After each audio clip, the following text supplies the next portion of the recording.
Ladies and gentlemen, boys and girls, children of all ages, welcome to Sox On Tap. Tony, my first reaction is just, fuck yes, let's go. Sox versus Richmond. That's where it all starts. It all starts taking care of business in-house in the Central Division. That's right, I'm a meatball. You got to bring that top button swag, baby. It is always great to beat the Cubs. And I'm a homer, so I always say they're gonna. Dallas Keuchel Lansing got some beards that you should be afraid of. What everybody said when he gets out there, it's me versus the other guy, and I'm going to beat him. So I just love that mentality. It's cool and fucking tough.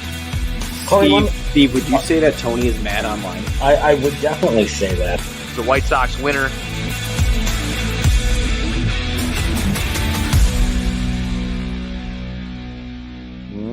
White Sox fans, welcome into a winning edition of the Sox On Tap post-game show. We have a little three-way action for you here on Hump Day. It's Jonnie, flanked by Tony Marchese and NWI Steve. Boys, big TWTW victory out in Seattle to take the series today. How we feeling? We're feeling great here. This is fantastic. Sox win, victory beers. It's some three-way action on Sox On Tap. Just fresh off of a Sox On Tap After Dark show. We got more After Dark this week. I don't know how it can get dirtier than this on Sox On Tap, boys. Hey, yo, boys, we're feeling good. You go out there, you take a big series against a hot Seattle Mariner team, and then you follow that up with a little bit of three-way action. Woo!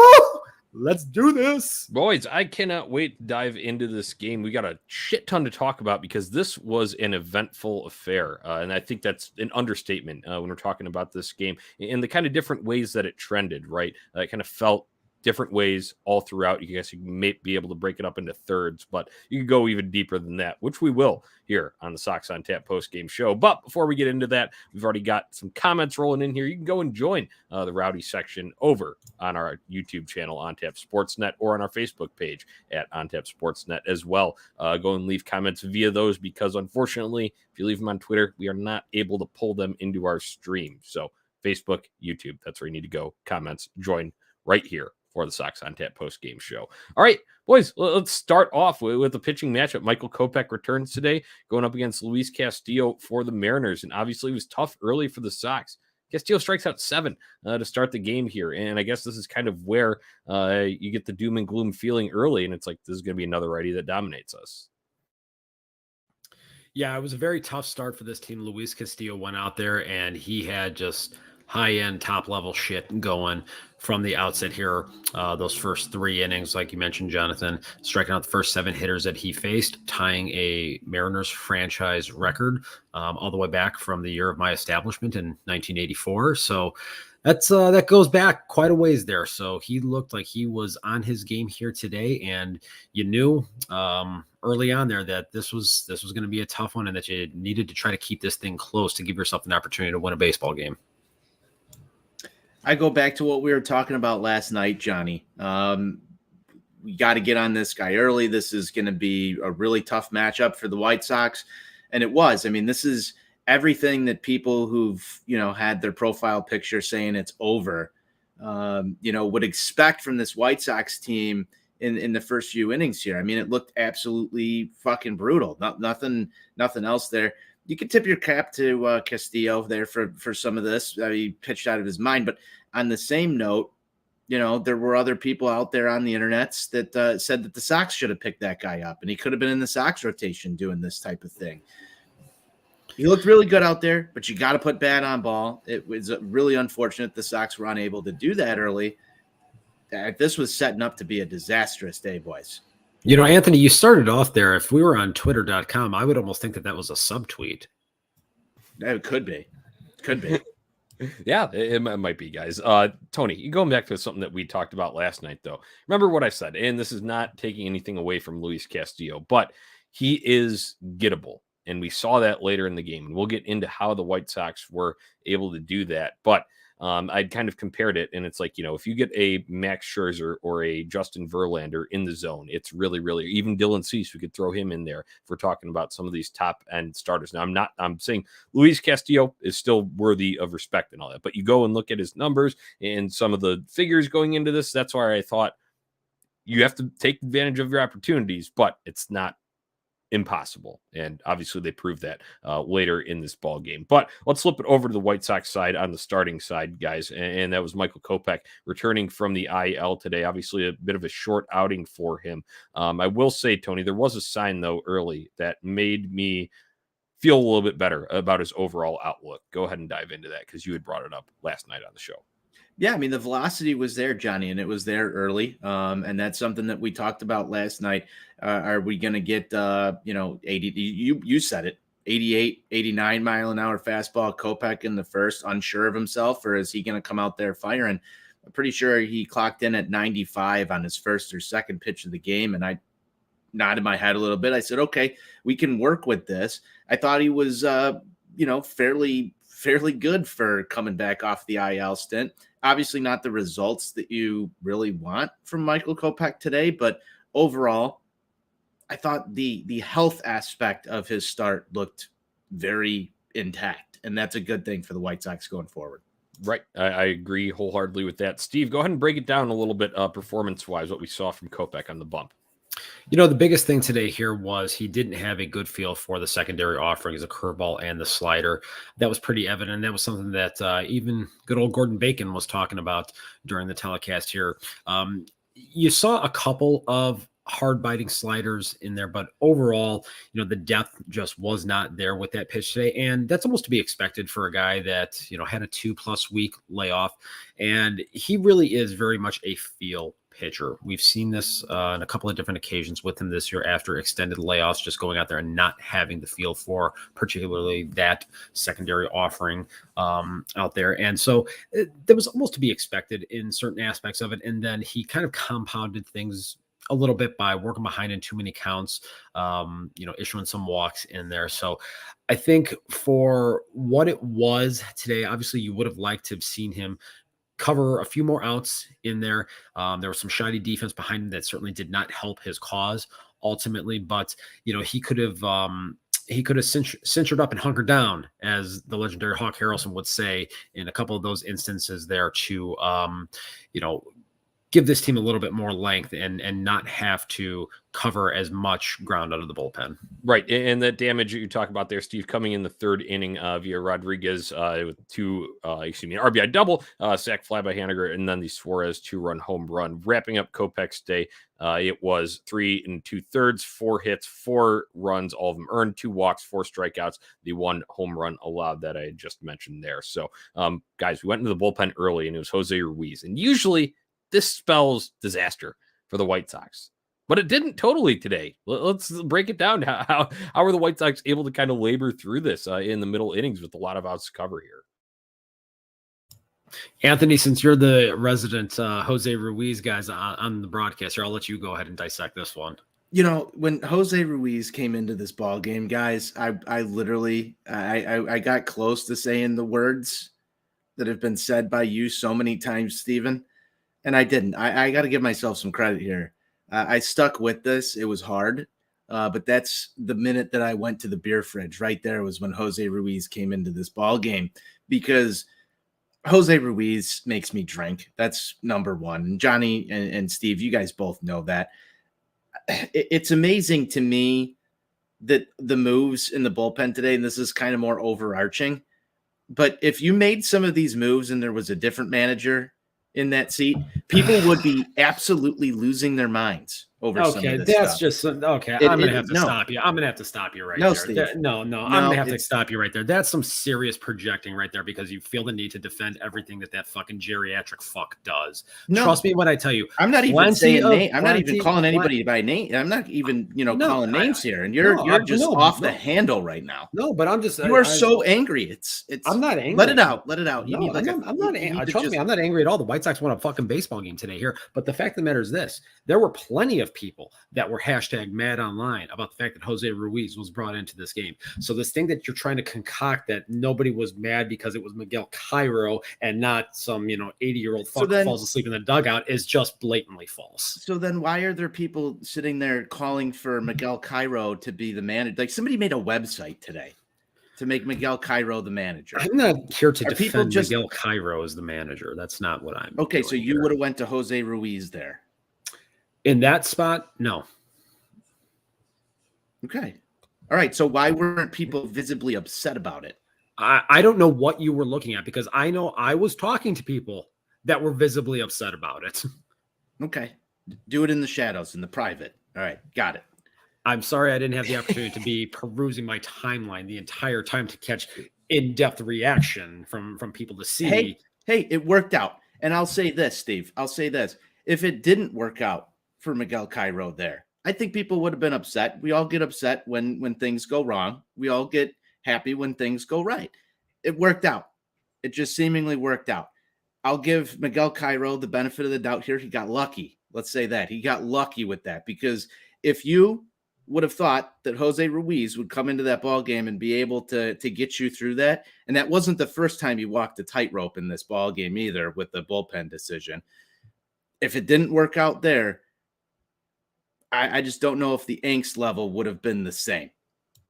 Right. And guys, I think it's important, a little bit of context here. And this, I don't know if this defends or anything for it, but it's just the facts, what they said, at least what they said after the game. And that was, there were a few guys unavailable. So I guess that limits your options and what you can do there. But alas, like you said, Tony, it actually worked out, because Jose Ruiz actually able to get through an inning of spotless ball here. He didn't he came into a tough situation with a couple runners on. I know he did have the walk there, but that kind of looked more like an unintentional but intentional walk to J-Rod there. So that worked out in there. And then we go to a cast of them: Diekman, Kelly, Bummer, Velasquez, Hendricks. We can get into a little bit more of those guys in a bit, but I want to shift it back to the offense, because the White Sox were finally able to get bats on the ball later on in this game against Castillo, and that started in the fourth with Eloy Jimenez. How great was it to see him launch that thing into the second deck in left field?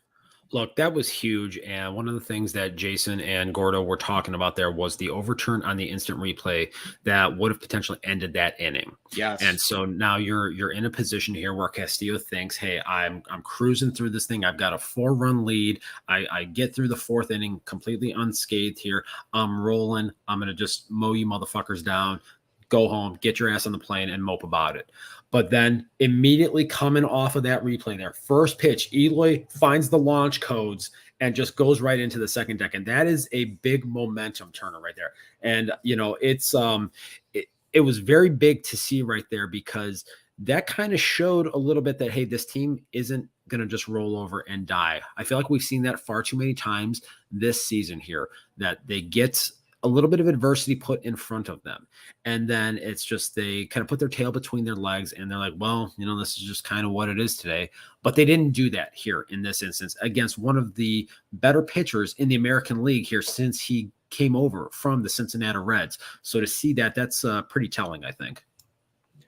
I love that you brought up the overturned call there, Steve, and something that you've seen countless times this year is just things not go the White Sox way. I think we've lived that horror story way too many times. And this is a play where, it's sort of by chance. I didn't think that thing was completely overturnable. But you got to respect there's hustle out of the batter's box there from Jose Abreu. Just things that normally don't go the White Sox way went the White Sox way in that moment.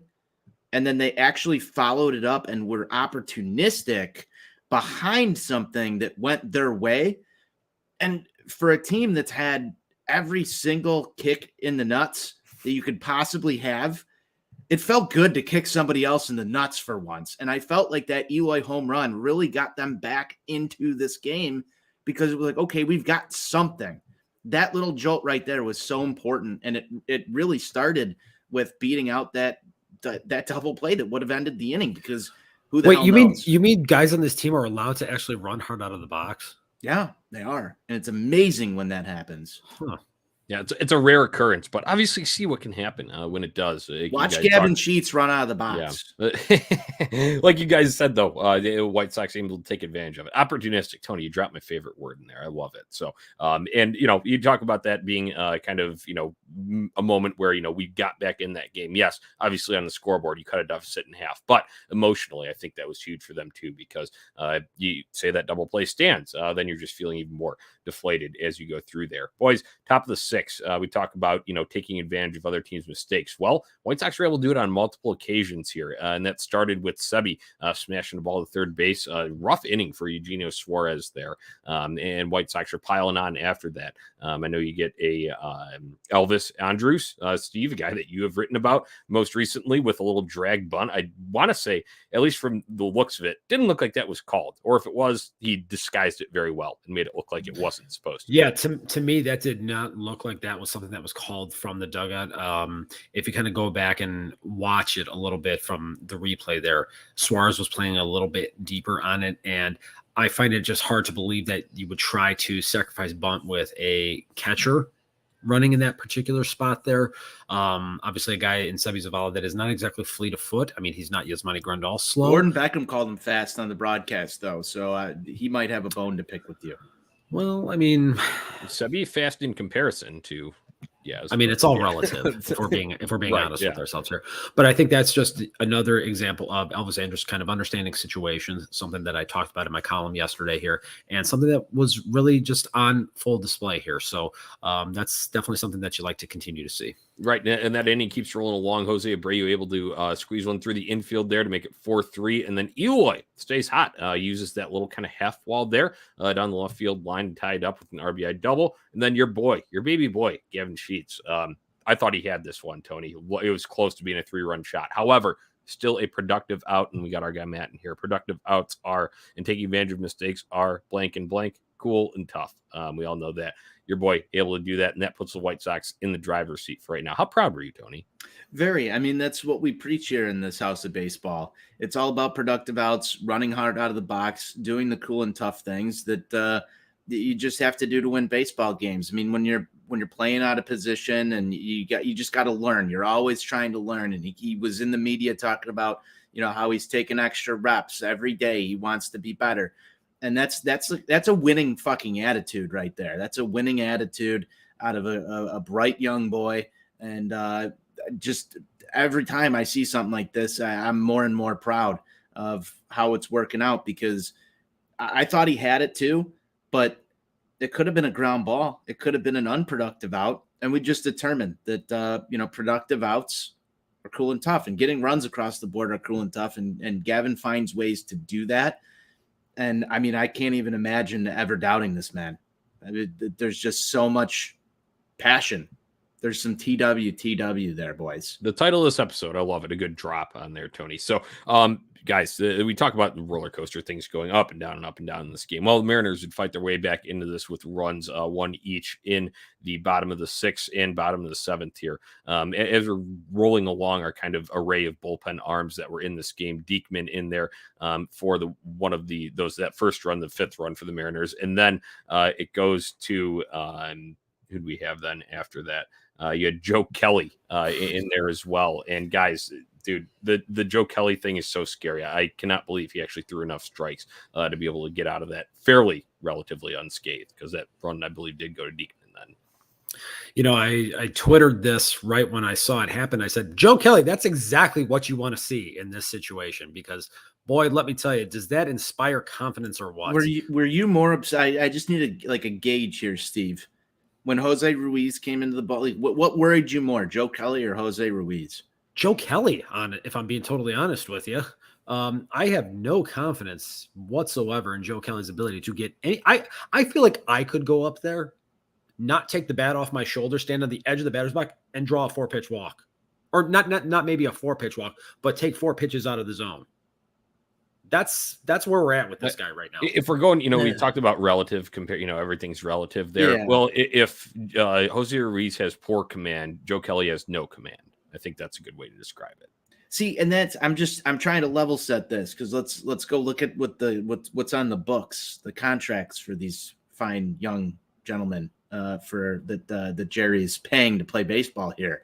That's not good. That's not good when Steve is more worried about Joe Kelly entering a ball game than Jose Ruiz. What have I been saying for months here? Particularly with the emergence of James Lambert and Ronaldo Lopez. You need to be able to grow and develop your own relievers, not fucking pay for them. Especially when you run a major market team like a fucking mom and pop shop. wasting $8 to $10 million and in some cases upwards of $18 million on one relief pitcher is just such horrible resource allocation.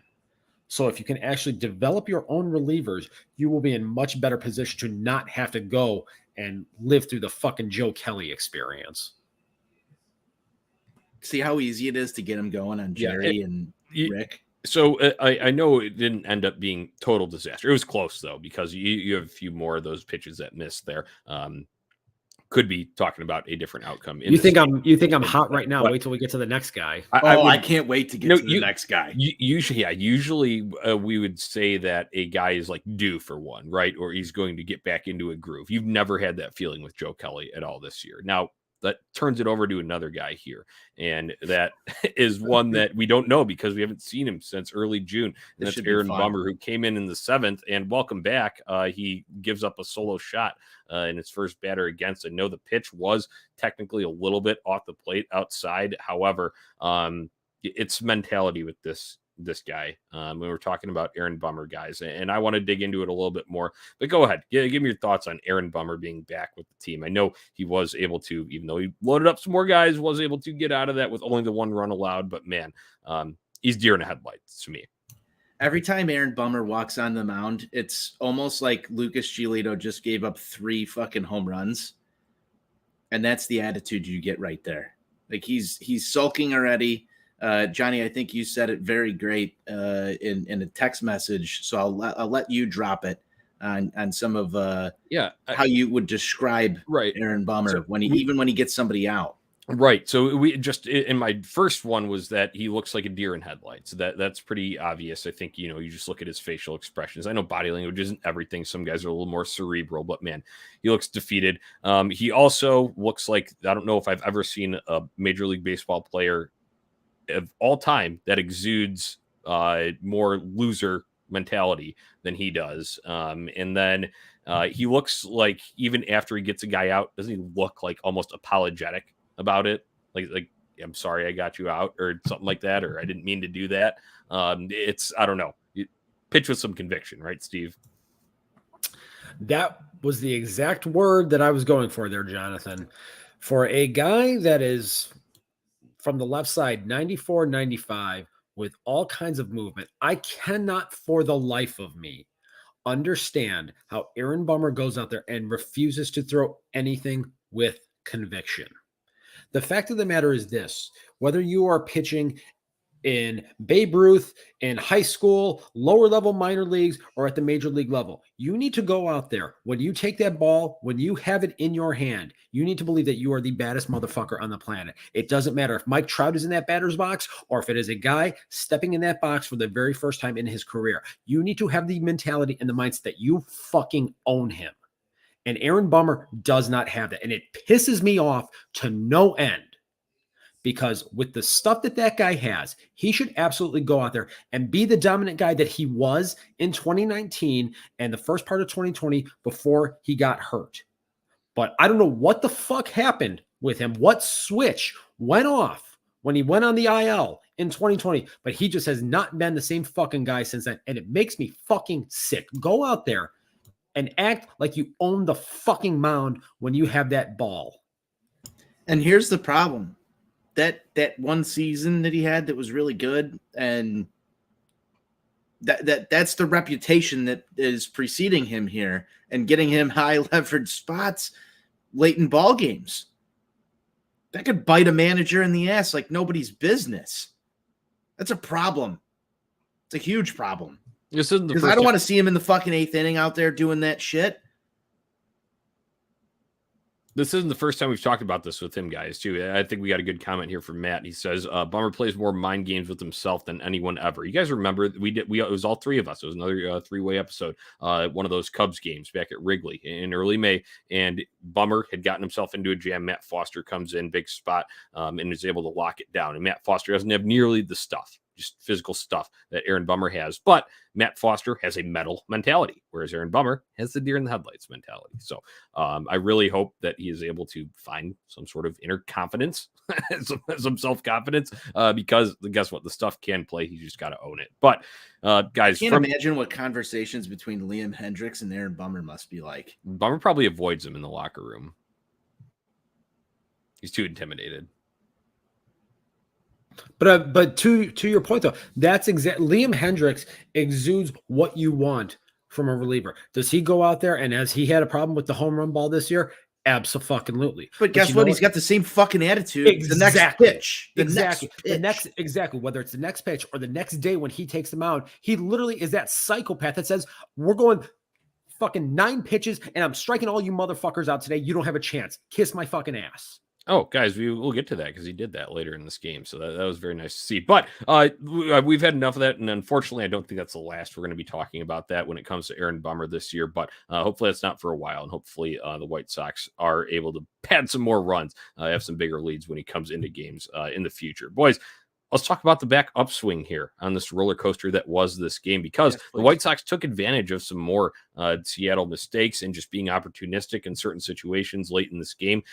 Guys, it was some fundamental baseball here in the top of the 8th. Eloy singles. Garcia gets in there as a pinch runner, steals second base. Good call on that. He got a good jump on it as well. Guess what? Throw goes into center. It's a mistake by the Mariners. He takes third base on that. What do you know? Next guy coming up in a position to do so. Gavin Sheets, not the sexiest by any means. However, a productive out because it goes to the left side. It chops high enough.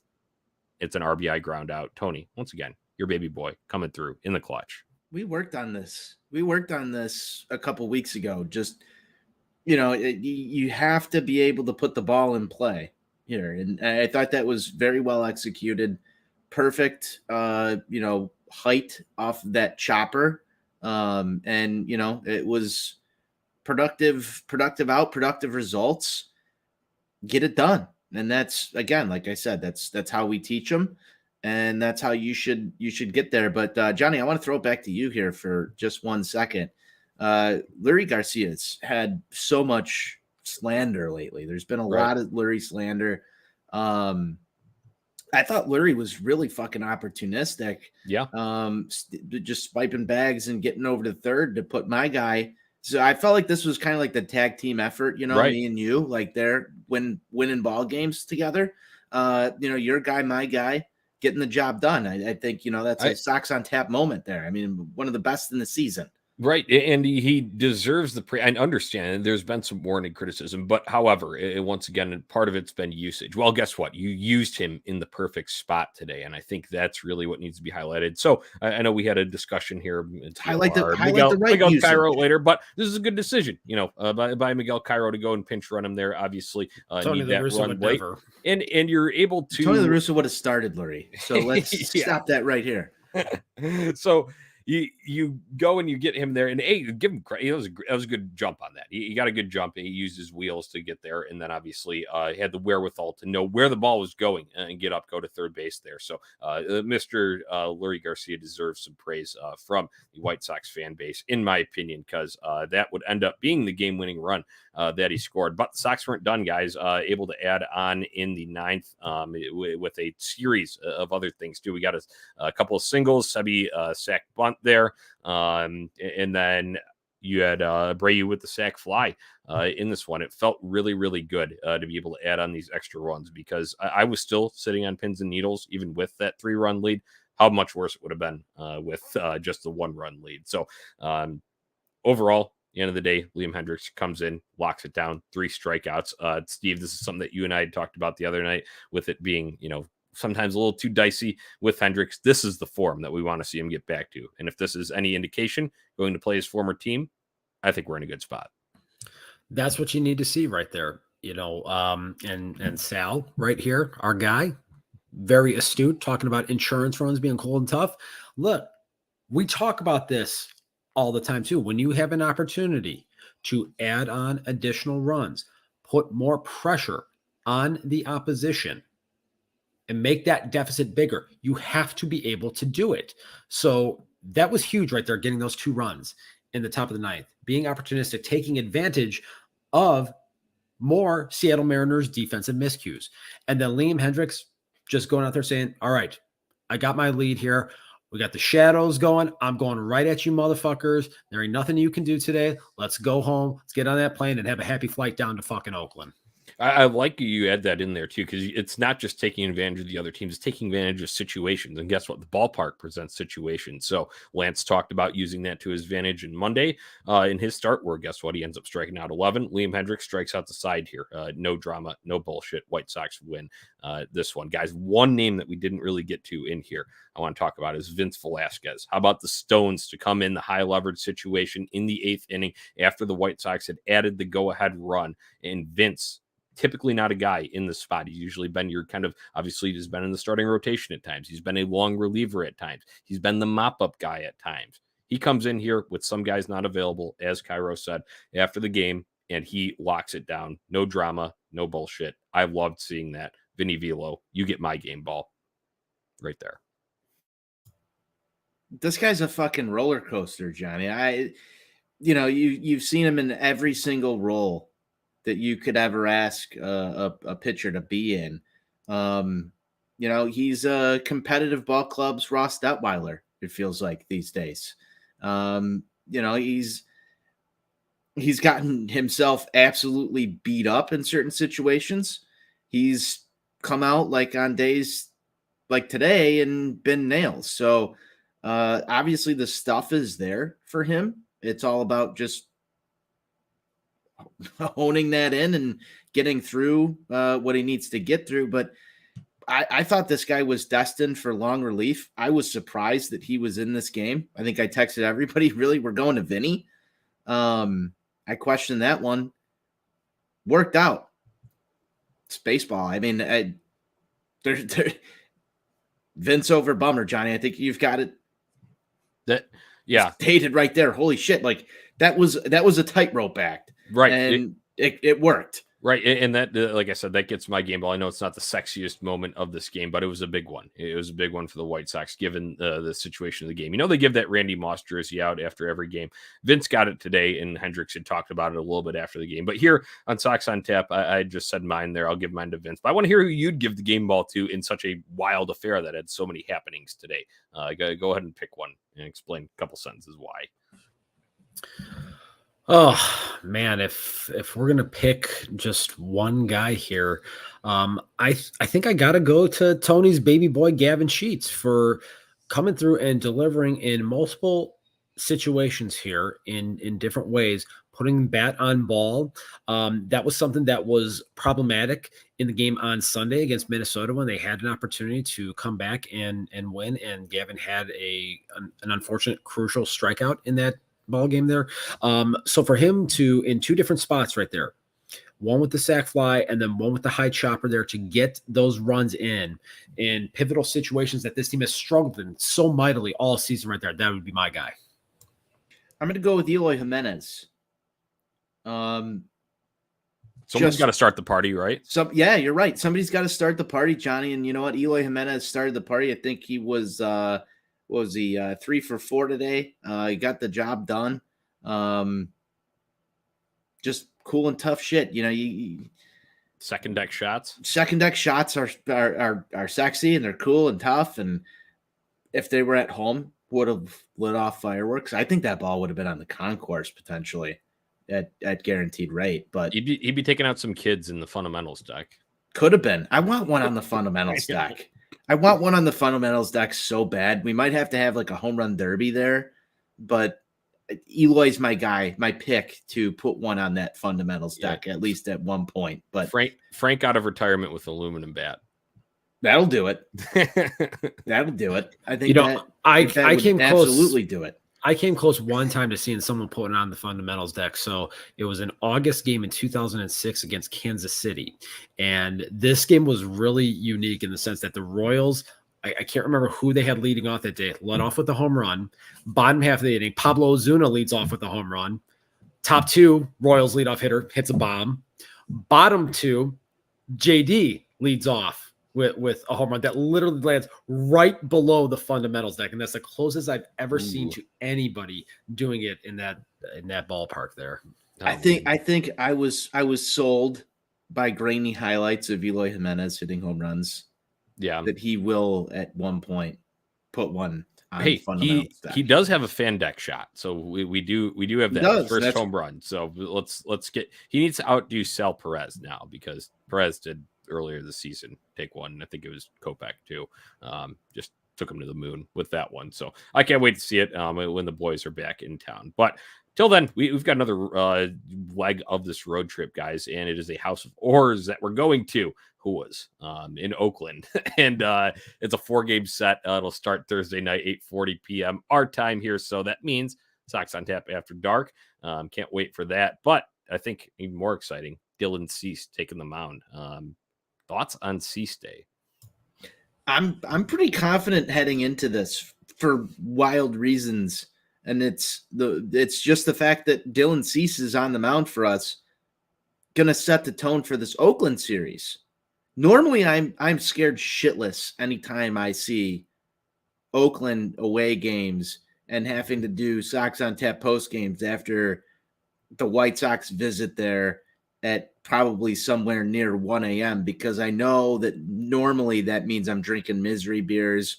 We're talking about some weird, bad shit that happened. But I think if there is the perfect White Sox starter to go into this series and start game one, Dylan Cease is the guy that I want to go there. So I'm feeling pretty good. Like, honestly, I'm feeling pretty confident about this. Oakland's not good. Dylan Cease is awesome. He just fucking mowed down the Minnesota Twins. Let's carry this into Oakland. Set the tone there. That's where I'm on. If you want to be the team that ultimately survives this three-way dance to win the American League Central and get into the postseason, you need to go out to Oakland and you need to kick a piss poor team right square in the fucking nuts. And you do it tomorrow with your ace on the mound.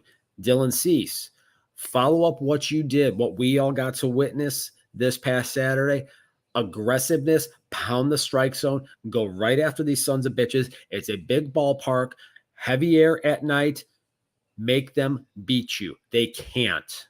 You got a lot of foul ground out there. Make them put the ball in play. But again, they can't hurt you. And then the other thing too, this is going to be the Elvis Andrus revenge game. Yes. Steve, you read my mind. Yes. I was going to say that's a great storyline. Cease, obviously, see how he fares coming off of such an adrenaline-packed victory that we were all in, which was just too sweet on Saturday night. However, Elvis Andrus cut by the A's. They wouldn't have to pay his $15 million player option should he have reached the plate appearance, kind of benchmark that he needed to reach there. That's in the back of his mind. He's a consummate professional, but shit, these guys are still people at the end of the day. And the Oakland A's don't treat their players as people very well. And that was on full display with that move. But hey, benefits our White Sox here because he has been a godsend in Tim Anderson's absence. So I can't wait for that. And I'll just go ahead right away. And Elvis Andrus is my pick to click. I think I might just run him all weekend. Stole it. Yep. Stole it. I think that's stole it. I think we all came into the show. I mean, great minds think alike, boys, but I haven't taken Elvis Andrus this entire time. And I had a feeling that Steve was going to grab him, so I was going to try and get in there before Steve because he just wrote the article about this guy. Jonnie, we were talking a little bit about it yesterday. I kind of want to hear some thoughts from Steve if we could break away from Pick the Click for just a minute. Right. Yeah, let's talk about Elvis Andrus. Let's talk about what he's been for this ball club. Yeah.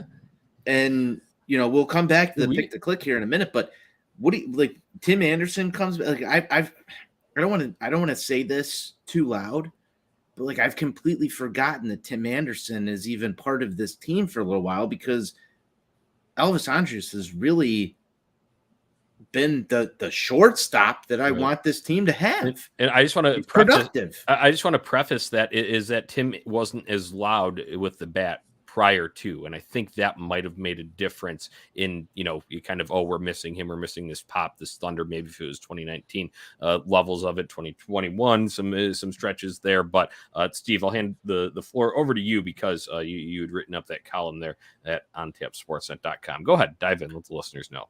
The word is this on Elvis Andrus: stability. That is the one thing that this team needed in the absence of Tim Anderson, who is in a lot of ways one of the emotional leaders on this team, and also a guy who plays a very pivotal position in shortstop. That's, the captain of the diamond out there. Elvis Andrus, this is a guy that is a battle-tested veteran. He's was a corner piece of a Texas Rangers core group that won back-to-back pennants and went to the playoffs 5 times in 7 years. 2-time All-Star. This is a guy that is just a consummate professional. We have seen this in the 3 or 4 weeks that he has been on this team. He just goes out there and does the right things day in and day out. Yeah, there was the little sliding error that happened here today. Look, those kinds of physical things are going to happen at times. But the thing about it is he is constantly putting himself in the right position. This is a winning baseball player. This is what this team needs, because they are so sloppy fundamentally that you have someone that can come in there, not make the fundamental mistakes that this team does all across the rest of the diamond there at a pivotal position like shortstop, and provide that stability that is huge. Oh, and by the way, he's fucking hitting. Small sample size theater here, Steve, and I will qualify it with small sample size theater. But you talk about a guy that does, he'll make an error here or there. His bat's hot right now, so I think it's sort of amplified his effect on this ball club. But also the fact that he comes in every day and does his job, and the same way that we just talked about Aaron Bummer's mentality on the mound versus a lot of the other White Sox positional players and how they play the game of baseball. I think Elvis Andrus has been an absolute breath of fresh air for this ball club, because the same way we look at pitchers go pitch to pitch, I look at Elvis Andrus and I say, okay, at bat to at bat, and even rep in the field to rep in the field, he'll drop a ball on that sliding play, and he's even trying to help Yohan Moncada know, like, hey, that thing's still in play, or I'm trying to sell it. Maybe that was foul. He's trying to do things to help his team win ball games, and it's evident. It's clearly evident when you watch him play this game. He's doing that. I don't want him to leave this ball club just because Tim Anderson comes off the IL. That's my biggest fear right now, because I think he's had a tremendous impact on this ball club. I would say he's been one of the biggest pickups for this team in the last couple of years, just based off this small sample size. Watching him play the game, he plays it the right way. He does things that some of the younger guys don't do. And I think he is actually one of the reasons this ball club has turned itself around, especially at a premier position, shortstop, and the same leadership stuff, the veteran stuff that you're talking about right here. There was a real attitude change, and I would say it was when he joined this ball club. Took a couple, maybe a week to kick in, but the last 2 weeks they've been playing differently, and I think he's got a lot to do with it. Right. And Tony, you said something there about he goes out there and he does his job. It's very simple, but I think we need a Departed meme with Elvis Andrus over Dignam's face. And I'm the guy who does his job. You must be the other guy, right? Yes. I think we need that. But I think our guy Matt says it well in here, and I think Steve echoed this in his column. Starting second base once Tim comes back or we riot, there's no better choice. It's the only acceptable move. I don't disagree. So I'm right there with you. I feel like a lot of people are. I was listening to the radio the other day a little bit. Len Casper seemed to agree with that sentiment as well. So I think that's a logical move for him to go slide over to second base if Tim Anderson comes back. We shall see. Obviously, that timeline would still be probably a couple of weeks off here at the earliest. So, guys, we had talked a lot about those picks to click. I think it's safe to do Elvis across the board here, but I guess some final thoughts from this, because this is the one of the biggest wins of the season. I know a lot of these have been. We talked about those with some of the Astros ones, the ass kicking that they gave the Minnesota Twins, and we were all there Saturday. That was another big one. They keep piling up, but when you do this and you have the adversity in there, like, yeah, don't get me wrong, the Twins win was fun, and I like seeing a lot of home runs and fireworks, but there's very little adversity in that game. If anything, there's maybe a little bit at the end with the Cease thing, and that was just trying to accomplish a milestone there. this one, where would you rank it? One of the top 3 wins of the season, top 1? Yeah, I would say it's definitely a top 3 win right there. Just again, knowing that you're down 4-0 early against a premium pitcher in Luis Castillo on the road. You started this game off not looking particularly strong. So, and the other thing about it too was, kind of losing a tight knit game the day before. All of a sudden you fall back to 500. You're in this position. You're thinking, okay, well, here we go again. Going to get back below 500. And that's the type of thing that in years past would snowball into that Oakland series there on the West Coast. So to overcome that and not have that kind of burden weighing you down as you get on that plane and go south down to Oakland, I mean, that's definitely a top 3 win right there as far as I'm concerned.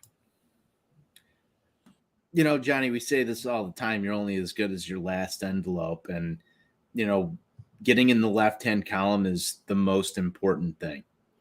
So I'm going to rank this one actually my favorite win of the season for a lot of reasons. The Sox were in the most debt, I think, that they had been in any ball game about halfway through here. No hits, fucking striking out all the time. I mean, you let the opposing pitcher kind of tie a franchise record, so you were in some trouble. That debt was real fucking high, and they paid that off, and then they did more. So the envelope came in real fat today, Jonnie. It came in so fat that you can't even imagine, and for the reasons that you also had 2 guys, Jose Ruiz and Vinny V, contribute to that in pretty high leverage spots when you look at it. You got a complete team effort today. You got ball in air when you needed ball in air. You had opportunistic when you needed opportunistic. You had everything that you wanted from a really good baseball team.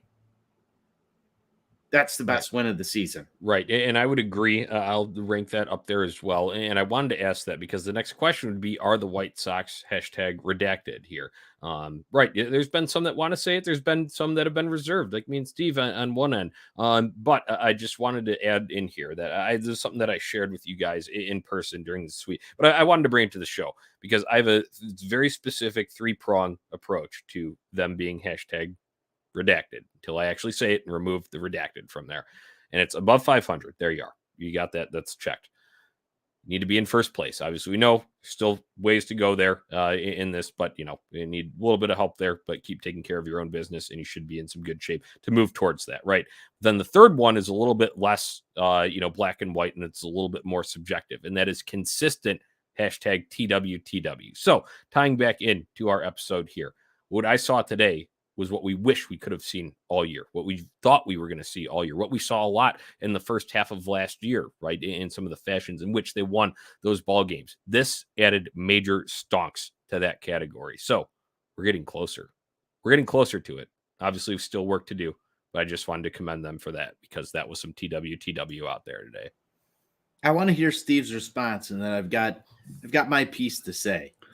I think Jonathan nailed it. I really echo all of the sentiments that he is offering right there. Look, you can't say they're #redacted if they're at or below 500. It just simply doesn't work like that, especially knowing that only one team out of the Central is getting to October. It's very clear at this juncture, nobody's getting a wild card out of this division here. So you got to chase down 2 teams here, okay? The Twins are doing what they do in New York right now. So we could be going to bed here with the Sox in second place. Okay. So that's one other aspect of this here. So we're making incremental progress here towards potentially being #redacted. You got to do it in chunks. You can't do it all at once. If there was a switch they could flip and do it overnight, please believe me, I wish they would have done it in friggin' April. Doesn't work that way. Season's a grind, 162 games for a reason. We are climbing towards that. Tony. So I'll just start this off with a little story time here. I got to Lot B on opening day, and one of my best friends said, "Can you be redacted if you never left. And I said, feels like we never left. I never left this one. I've never left this season. I've never had my serious doubts, and I've been accused of being the most positive White Sox fan, which is just such a weird thing for me through the course of this year, considering that, I'm normally one of the most mad online. But, I've worked on myself a lot through this baseball season, and I've worked on myself as a baseball fan. And there's one thing I've always said. I love baseball because baseball games, it's never over until the final out. And much like a baseball game that's never over until the final out, I've been there. I'm sitting in the stands. I'm still drinking my beers throughout this entire season. And I see wins like today. I see wins where it looks pretty fucking bleak. And then they come back. And I see the White Sox team doing a lot of shit metaphorically to today's ball game, especially late. Now, can I be extremely let down? Am I following the advice of #negative90? Am I getting way too far up for the letdown? I don't know. But I was told to enjoy the ride, and that's what I'm doing. That's where I'm at with this. So could you say that I never left? I'm still on the ride. I feel like a lot of people got off the ride. I'm still on the ride. I won't judge how other people want to fan, but I will explain myself and how I want to. I think you're completely logical. I think I'm fucking crazy. Right. So that's good. That's good. I like the blend that we have here. Boys, it was great being back on here for the... What do we have in here? Yeah, a little joke time here at the end. 69 Mega. Sox on Tap After Dark, presented by 69 Mega. We got some spam in here, and it's hilarious because... Hey, Johnny, that's two in a row for us. Here. Yeah, the episode description has a bunch about 6s and 9s because that was a very nice win today in the fashion in which they won it, and by the score, right? And that was the White Sox 69th win of the year. So hey, we had a nice show, guys. Right? We had a nice show here. So that brings out the bots. So our post game shows bring all the bots to the yard, to the stream yard. I liked our guy Matt. I did like our guy Matt saying a lot of in-tone spection. Yeah, that was yeah. So where do we have it? It was Sox on Tap After Dark. Yeah, we had 69 Mega. That's what it was. Yeah. 69 Mega for life. I love it. I love it, guys. I love when we have a fun episode like that because the White Sox are doing fun things on the field. So hopefully a lot more to talk about this weekend. We'll be back here with a couple editions of Sox on Tap After Dark for the first two, and then a couple of day games as well to follow in Oakland. So make sure you tune it in here on Tap Sportsnet on YouTube, on Tap Sportsnet on Facebook, and on Twitter, as well as at Sox on Tap on Twitter. Then on TapSportsnet.com is the place to go for all your Chicago sports, literature, and podcasting needs. And as always, you can find us wherever you listen to your favorite podcasts. All right, boys, excellent show tonight. Excellent White Sox win. Can't wait to be back at it for a long weekend. Tony, we already know the weekend starts on Thursday. Yes, it does. Let's start it off talking about a Cease gem tomorrow night. I don't got anything else. Until next time, White Sox forever. White Sox forever. White Sox for life.